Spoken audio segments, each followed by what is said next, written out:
नमस्कार भाइयों और बहनों। किसी ने बड़ी कमाल की बात कही है, जो लोग 84 लाख योनि में भोगने के बाद अनमोल मनुष्य जीवन प्राप्त करके हरि भजन नहीं करते, मांस मछली खाकर पाप इकट्ठा करते हैं, जिनके कारण बेजुबान जानवर की क्रूर हत्या की जाती है, और वो ऐसे लोग बोलते हैं कि हमने कौन सा जानवर को मारा है, हमने तो होटल में बैठकर खाना खाया है। यमराज के दरबार में उनका बहुत बुरा हाल होता है। इसी को कहते हैं कर्मों का लेना देना। इसी बात पे मेरे को एक बात बहुत ही बढ़िया याद आ रही है। एक फौजी था, उसके माँ नहीं, बाप नहीं, शादी नहीं, बच्चे नहीं, भाई नहीं, बहन नहीं, अकेला ही कमा कमा के फौज में जमा करता जा रहा था। थोड़े दिनों में एक सेठ जी जो थे, जो फौज में माल सप्लाई करते थे, उनका परिचय उस फौजी से हो गया। सेठ जी ने कहा, जो तुम्हारे पास पैसा है वो उतने का उतना ही पड़ा है, तुम मुझे दे दो, मैं कारोबार में लगा दूं तो पैसे से पैसा बढ़ जाएगा, तो तुम दोनों का, मेरा भी तुम्हारा भी फायदा हो जाएगा। फौजी ने सेठ जी को पैसा दे दिया। सेठ जी ने कारोबार में लगा दिया। पैसा लगने के हाथों हाथ ही कारोबार में उनका चमक दमक इतना बढ़ गया, दिन दूनी रात चौगुनी कमाई होने लगी। कमाई खूब होने लगी, कारोबार बढ़ता गया। थोड़े दिन में लड़ाई लग गई। लड़ाई में फौजी घोड़ी पर चढ़कर लड़ने लगा। जो देशों में जो लड़ाई होती है, उस लड़ाई में फौजी को जाना पड़ा। वो फौजी घोड़ी पर चढ़कर लड़ाई लड़ने गया। घोड़ी इतनी बदतमीज थी कि जितनी जोर जोर से लगाम खींचे उतनी ही तेज भागे। खींचते खींचते उसके गलफर तक कट गए, लेकिन वो दौड़कर दुश्मनों को गोल में जाकर खड़ी हो गई। दुश्मनों ने वार किया, फौजी भी मर गया, घोड़ी भी मर गई। अब सेठ जी को मालूम हुआ कि फौजी मर गया, तो सेठ जी बहुत ही मन ही मन खुश हुए, क्योंकि उस फौजी का कोई वारिस था नहीं। अब पैसा किसको देना है, क्योंकि सारा पैसा अब सेठ जी का हो गया। कारोबार भी चमक गया, लेने वाला भी नहीं रहा, तो सेठ जी बहुत खुश हुए। तब तक कुछ ही दिन के बाद सेठ जी के घर में, जो बरसों से सेठ जी को संतान नहीं हो रही थी, औलाद का सुख नहीं था, ऐसी ईश्वर की कृपा हुई, सेठ जी के घर में लड़का पैदा हो गया। अब सेठ जी और खुश हुए कि भगवान की बड़ी दया है, खूब पैसा भी हो गया, कारोबार भी बढ़ गया, और संतान जो मेरे को बिल्कुल नहीं थी वो लड़का भी हो गया, लेने वाला भी मर गया। सेठ जी बहुत खुश नजर आ रहे थे। तब तक वो लड़का बड़ा हुआ, होशियार हुआ, पढ़ने लिखने में समझदार था। सेठ जी ने उसे पढ़ाया लिखाया। जब वह पढ़ लिख कर बड़ा हो गया तो सोचा कि अब ये कारोबार संभालेगा, चलो अब इसकी शादी कर देते हैं। शादी करते ही घर में आ गई बहू रानी, दुल्हन आ गई। अब उसने सोचा कि चलो बच्चे की शादी हो गई, अब कारोबार संभालेगा। लेकिन ईश्वर को कुछ और ही मंजूर होता है। कहते हैं ना, करता वही है, होता वही है जो वो करने वाला होता है। लेकिन कुछ दिन में बच्चे की तबीयत खराब हो गई। अब सेठ जी डॉक्टर के पास, हकीम के पास, वैद्य के पास दौड़ रहे थे। वैद्य जी ने जो दवाई लिख के दे रहे थे, दवा असर नहीं कर रही थी, बीमारी बढ़ती जा रही थी, पैसा बर्बाद हो रहा था और बीमारी बढ़ती जा रही थी। रोग इतना बढ़ गया कि बढ़ते बढ़ते पैसा भी खूब लग गया।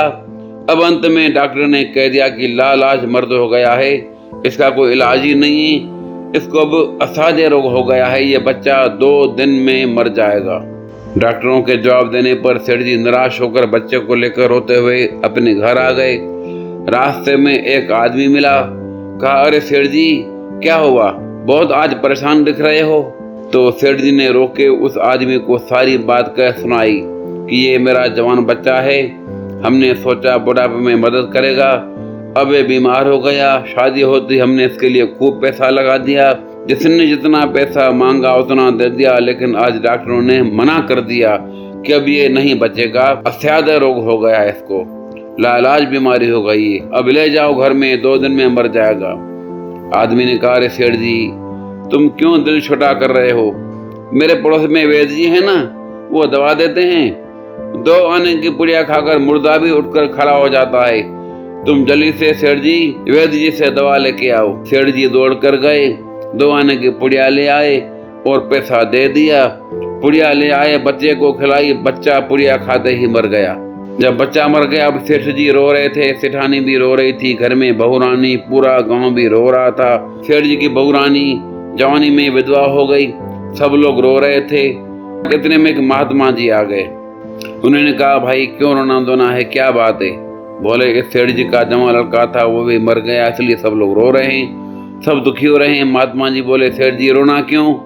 बोले, महाराज जिसका जवान बेटा मर जाए वो रोएगा नहीं तो क्या करेगा? कहने लगे, अरे उस दिन तो आप बड़े खुश थे। बोले कि जिस दिन, बोले फौजी ने जिस दिन पैसा दिया था। कहने लगे, हाँ कारोबार के लिए पैसा मिला था तो खुशी तो थी। बोले कि उस दिन तो आपकी खुशी का और भी ज्यादा ठिकाना नहीं रहा कि जिस दिन फौजी मर गया और सोचा कि अब तो पैसा भी नहीं देना पड़ेगा, माल बहुत हो गया, कारोबार खूब चमक गया, अब देना भी नहीं पड़ेगा, बहुत खुश थे। बोले, हाँ महाराज कुछ तो था। बोले, और उस दिन तो आपकी खुशी का ठिकाना ही न था, पता नहीं कितनी मिठाइयाँ आपने बांटी, पूरे गांव में आपने मिठाइयाँ बंटवा दी। बोले, किस दिन? अरे जिस दिन लड़का पैदा हुआ था। बोले, महाराज लड़का पैदा होता तो सब खुश होते ही हैं, मैं भी खुश था। कहने लगे, उस दिन तो खुशी से आपके पैर जमीन पर नहीं पड़ रहा था जिस दिन आपने अपने बेटे की शादी की। कहने लगे, महाराज बेटा ब्याहने जाता है तो हर आदमी खुश होता ही है, मैं भी खुश था। तो जब इतनी बार खुश हो गए तो जरा सी बात के लिए रो क्यों रहे हो? महाराज जरा सी बात नहीं है, जवान बेटा मर गया है मेरा, जरा सी बात नहीं है महाराज। कहने लगे, अरे सेठ जी वही फौजी पैसा लेने के लिए बेटा बनकर आ गया, पढ़ने में लिखने में खाने में पहनने में और शौक में श्रृंगार में जितना लगाना था लगाया, शादी ब्याह में सब लग गया और ब्याज दर ब्याज लगाकर डॉक्टरों को दिलवा दिया। अब जब 2 आने पैसे बच गए थे वो भी वैद्य जी ने दिलवा दिए और पुड़िया खाकर चल दिया। जब कर्मों का लेना देना पूरा हुआ तो आपका लड़का भी अपने हिसाब से चल गया। सेठ जी ने कहा, हमारे साथ तो कर्मों का लेन देन था, चलो हमारे साथ जो हुआ सो हुआ, लेकिन वो जवान बहू रानी घर में रो रही है, जवानी में उसको धोखा देकर विधवा बनाकर चला गया, उसका क्या जुर्म था? उसके साथ कैसा कौन सा गुनाह हुआ? तो इतना सुनते ही महात्मा जी बोले कि सुन सेठ जी, ये जो आपकी बहू है ये वही घोड़ी है जिसने जवानी में उसको धोखा दिया है, इसने भी जवानी में उसको धोखा दे दिया। ए नर नारियों, अगर तुम सत्संग सुनोगे तो तुम इसके लिए रोने वाले नहीं और ये तुम्हारे लिए रोने वाले नहीं, लेकिन सत्संग न सुनने से, विवेक न होने से तुम इसके लिए रोते हो, ये तुम्हारे लिए रोते हैं। जब तुम्हारे साथ कर्मों का लेन देन है, कर्मों का लेन देन पूरा हुआ तो आदमी संसार छोड़ के प्रभु परमात्मा के घर पे चला जाता है।